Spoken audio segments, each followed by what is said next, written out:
Господине Павле Богоевски, ова е класична ситуација, толку пати видена во историјата, во која што оној кој што до вчера себе си се представувал како жртва, станува насилник, екзекутор и джелат.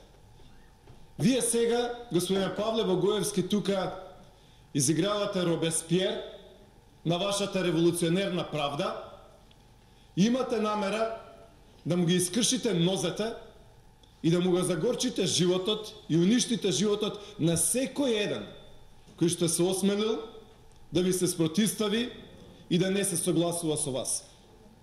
Господине Павле Богоевски, шарени револуционери, менувачи на уставот. Да не се лажеме, ова е одмазда кон Љупчо Димовски, пратеник во Собранието на Република Македонија, затоа што не гласаше за уставните измени, за промена на уставното име на Република Македонија. И вие и јас, Павле Богоевски, и колеги од СДСМ, знаеме дека понудата до Љупчо Димовски беше да гласа за уставните измени и за промена на уставот и дека ќе куртули од политички прогон. Уцената беше неколку пати кажана до него. И сите го знаеме тоа. Затоа што и тука има пратеници, да не се лажеме, на кои што им се нудени дилови, на кои што им се нудени цифри и уцени и закани. Не се смеете, колеги од СДСМ, затоа што знаете дека ова е вистина. Знаете дека сте кабајет и знаете на кој начин обезбедивте 81 пратеник.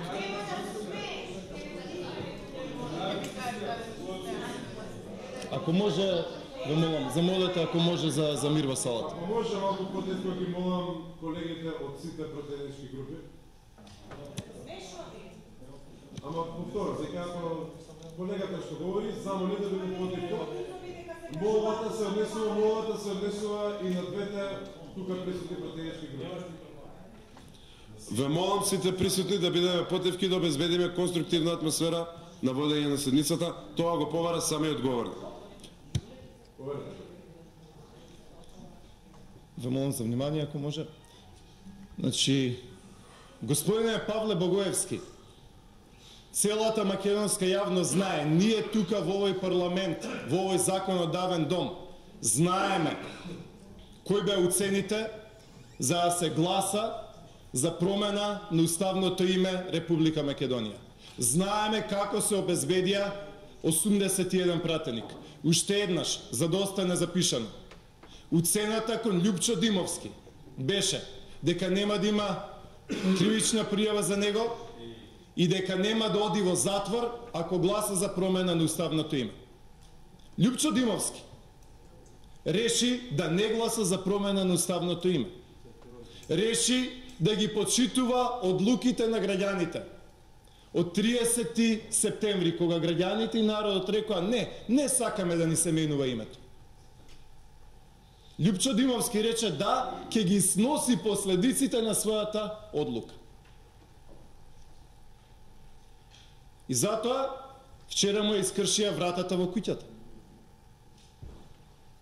Да не се лажеме, дами и господа, што вашата револуционерна правда денес спроведува. Класична одмазда. И можам да ви кажам дека со секој измина ден забегувате.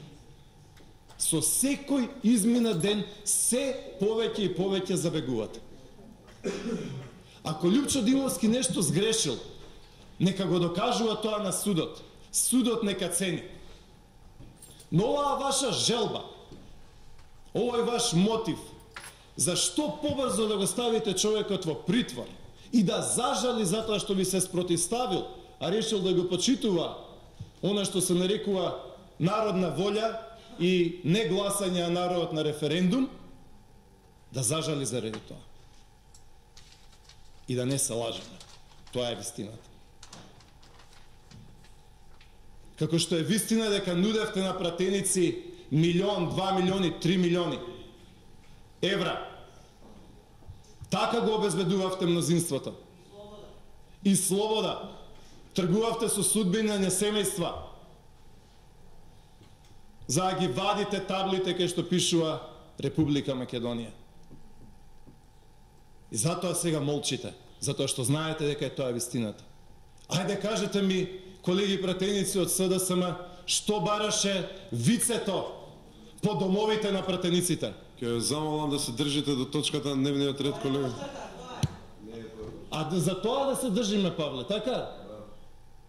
Па ќе се држиме, Павле, затоа што целата оваа лакрдија која што ја правите е врв на уцените кои што ги правите. Затоа што на пратеничка и кажавте гласај за да не оди син ти во затвор. Затоа што на друг пратеник му рековте гласај за да твојот син, поранешен градоначалник, не оди во затвор, да му ги држите кривичните пријави во фиока. Па човеков час да спие, час да ви гласа за уставни измени. На негов син на кој што му ја скршивте главата и скршивте черепот, а тоа завршува со прекршочна пријава. Затоа што имаме садизам и политички прогон како никогаш изминативе 70 години, затоа што нема елементарни услови за политичко дејствување во оваа Македонија. Затоа што за мене е пораз како човек што верува во демократија, да не може во Струмичко да се најде, или да е тешко во Струмичко да се најде млад човек од 20 години што ќе одржи пресконференција против началникот на полиција коде 1950 година.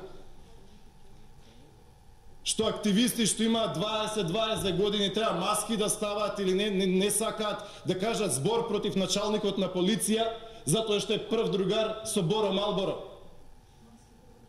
Повторно, колега, не е тема на дневниот ред другарските врски на било кој началник на полиција. Благодарам.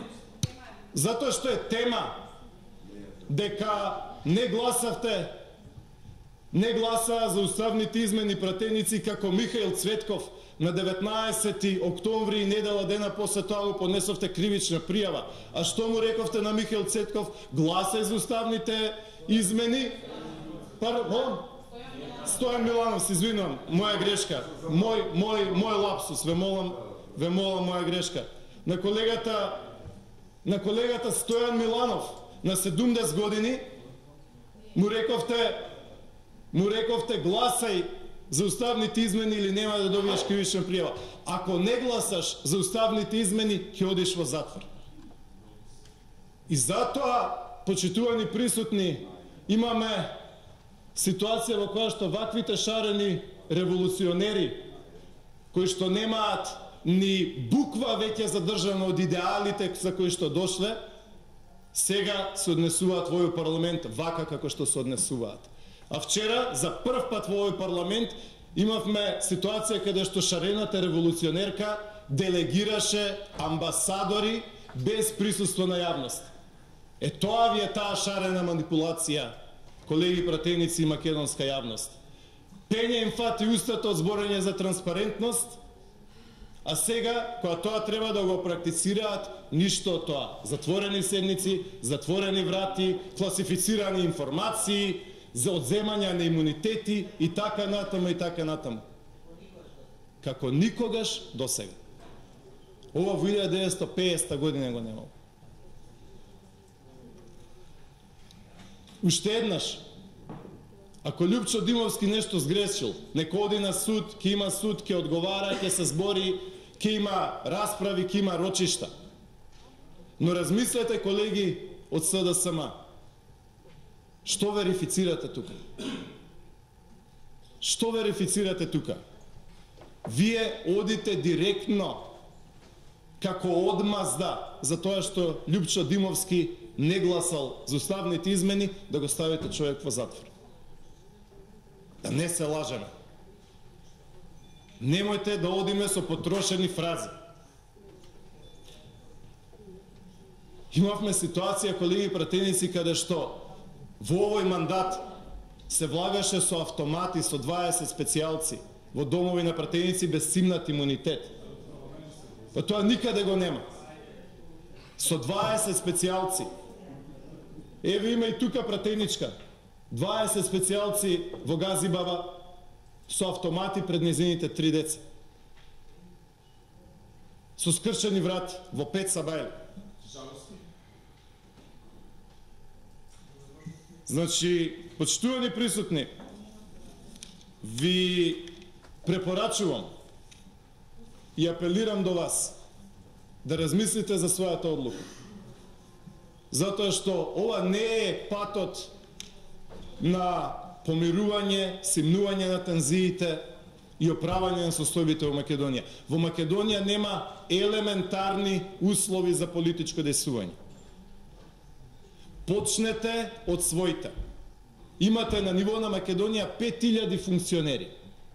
Подрачни началници, градоначалници, нивна администрација, директори, јавни предпријатија, целата власт имате во Македонија. Сакате да ми кажете дека изминативе 2 години од тие 5000 ваши функционери ниеден не бил во офсайд?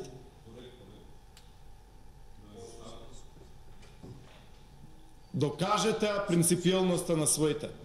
И затоа ние сме на листите на корупција таму каде што сме. И затоа лондонски економист, најважниот светски магазин, ќе порача дека живееме во хибриден режим. Власта на Зоран Заев е хибриден режим. Цитат.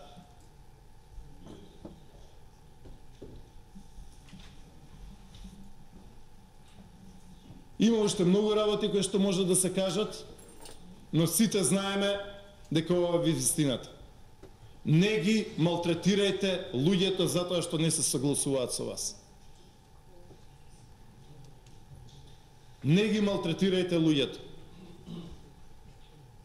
Докажете принципијалноста на своите, докажете принципијалноста која што немате на поголем број на коалициони партнери. Имате поле за работа секојдневно, ама таму со прст не мрдате. Значи, вашите потрошени фрази, нема правда, нема мир, веќе кажувајте ги на друго место.